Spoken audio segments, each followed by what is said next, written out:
exclusive Bass Pro Shop, where you can read that on the roof. That is my favorite shop here in Branson Landing. But the reason I pointed out to you today is not because I like it, but because on that very location in the year 1880, that's where the first trading boat was built here on the White River. The story goes that people would travel up and down the river in their john boats and canoes, as it was easier than going overland through the trees and all the hills.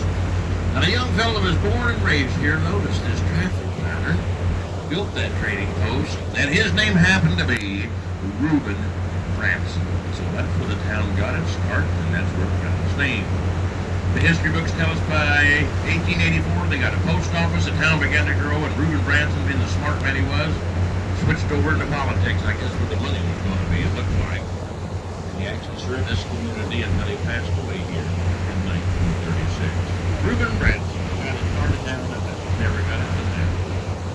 Cruising down the waterfront right now is Branson Landing. Branson Landing was completed in the year 2006, and upon completion, the largest project ever built in the Branson area. The center attraction of Branson Landing is the waltzing water fountain that we're cruising by right now. The waltzing water fountain was designed and built by the same company that built the beautiful fountain for the Bellagio Hotel out in Las Vegas, Nevada. Starting at noon and running to 10 o'clock at night, every hour on the hour, they do a special water show.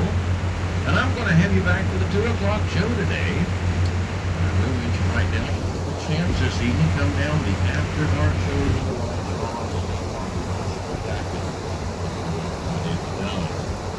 They tell me there's over 100 shops here in Branson Landing, and lots to see and lots for Christmas. If you notice all the Christmas shops.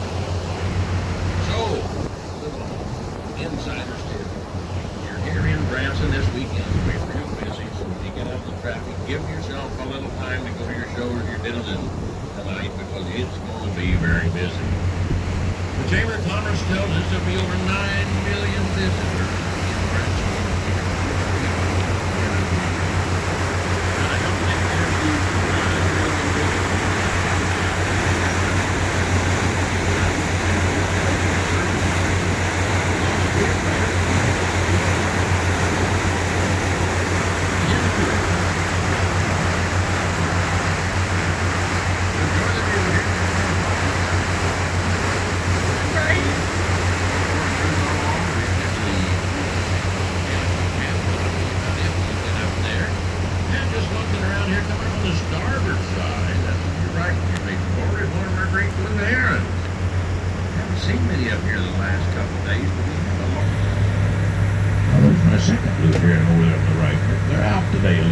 The sun probably brings it back, warming up a little bit. Hang around the shallow water so they can do a little fishing. Well, we're getting ready to start cruising by the beautiful campus, a Taneycomo camp, and we'll be cruising by it for over a mile here on the starboard side today. Now, Taneycomo is a strange name, but Taneycomo was a real person. He was a powerful Indian chief, a member of the Osage tribe, and he ruled here on the river for many years. Now this campus, though, or camp, was actually started in the early 1920s. It's a Christian faith-based youth camp that puts a lot of emphasis on athletics and water sports. And throughout the summer season, they'll usually entertain about 25,000 campers. In fact, it's not unusual with some families to send generation after generation are used to Taneycomo camp. Now we only see one walker over there today, but Taneycomo is actually closed for the season. When school starts, well, the camp closes down. But a beautiful camp to cruise along. Now, some of you that aren't familiar with this area, you'll notice here at the starboard side, you'll see some trees with white bark on them, and those are called sycamore trees. And they live around wet, damp conditions. That's where they like to live. And you're going to see a lot of them today as we cruise up and down the lake or the old river system.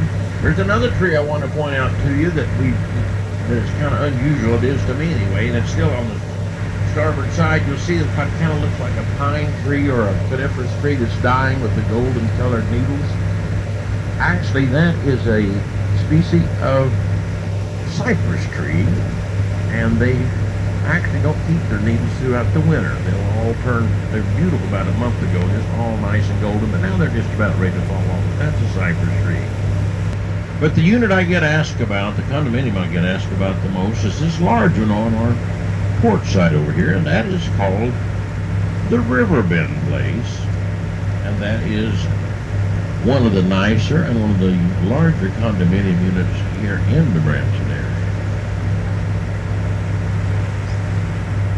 Now, just past the condominium on the starboard side, we're going to start passing fishing resorts, and we'll be passing them for the next mile and a half or so. Now, many of these resorts have been here for decades, and people come down here to go fishing, of course. Family reunions come down, and a lot of people come down just for the peace and tranquility, because cruising on Lake Taneycomo is a lot like cruising into the Pass, which was the first lake on the White River. And this is where we all used to come to when I was a kid. So you can go up to Branson and all the traffic and hubbub and come down here and you're a whole world away. People often ask me, do we ever have any flooding here? And we do. And the last year we had flooding was 2017. And the water was about 10 feet higher than what you're seeing right now. And did it get in those cabins? Let me think about it. Yes, it all got wet. Well, I want to point out my two favorite homes on our cruising route. The first one's going to be on your port side up on the ridge line. That's the newest house on our cruising route today, and that actually belongs to one of the, I've heard, grandchildren of one of the old-time business people here in town. See, that does prove you. Pays to be born in the right bed, doesn't it? Look at that thing. Isn't that beautiful? Now, there's another house here on the starboard side, and that's my favorite house.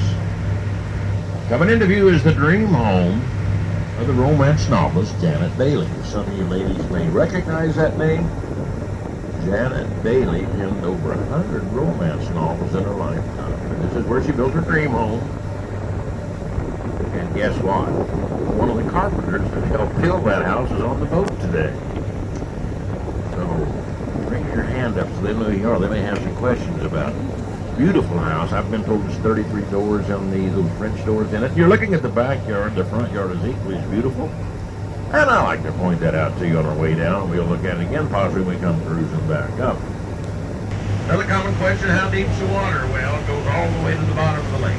10 feet we left the dock, and we're at 19 feet right now. The deepest part is only 60 feet deep.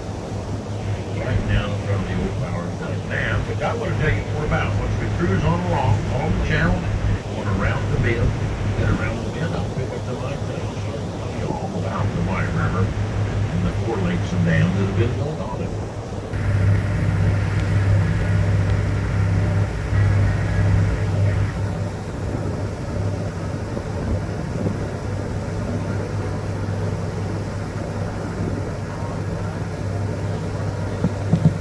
Flying down our port side, that is an immature eagle.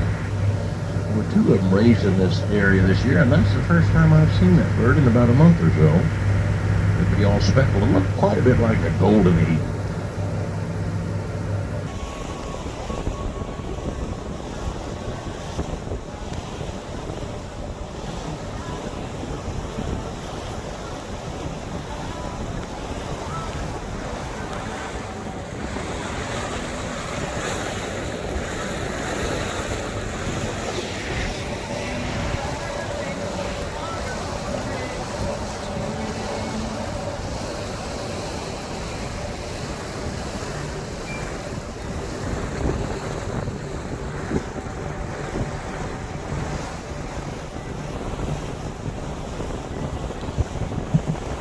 Well, cruising around the bend and more of the waterway comes into view for us.